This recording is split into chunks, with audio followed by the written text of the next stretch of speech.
आज मी तुम्हाला कोहळ्याबद्दल सांगणार आहे, ज्याला आपण इंग्लिशमध्ये ॲश गॉड किंवा वॅक्स गॉड असंही म्हणतो आणि हिंदीमध्ये पेठा म्हणतो.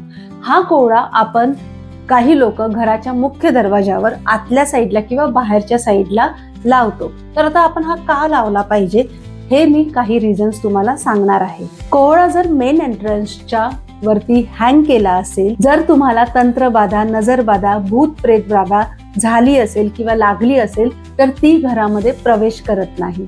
कधी कधी काय होतं की आपण कळत नकळत निगेटिव्ह प्लेसेस वरून जातो, तर जेव्हा आपण कोहळ्याच्या खालून येतो तेव्हा ते निगेटिव्हिटी घरी प्रवेश करत नाही आणि बाहेरून निगेटिव्ह एनर्जीवाली व्यक्ती घरात प्रवेश करत असेल तर तिचीही निगेटिव्हिटी घरात प्रवेश करत नाही. कोहळा हा जो आहे ना, तो नेहमी सॅटर्डे किंवा ट्यूजडे और अमावास्या पौर्णिमेला लावावा.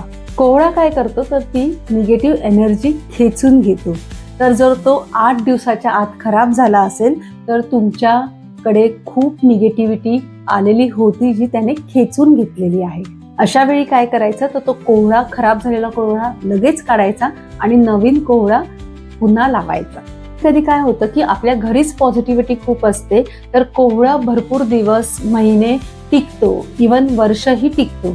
तर अधिक काळ जरी झाला असेल तरी कोहळा हा सोमवती किंवा शनी अमावास्या किंवा दिवाळीच्या अमावास्येच्या दिवशी बदलावा.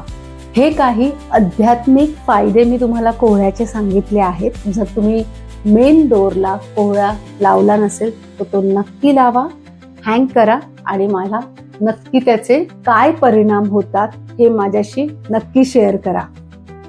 डॉक्टर समृद्धी दुखंडे उर्फ डॉक्टर पी शलाका फ्रॉम ॲस्ट्रोकर्मा.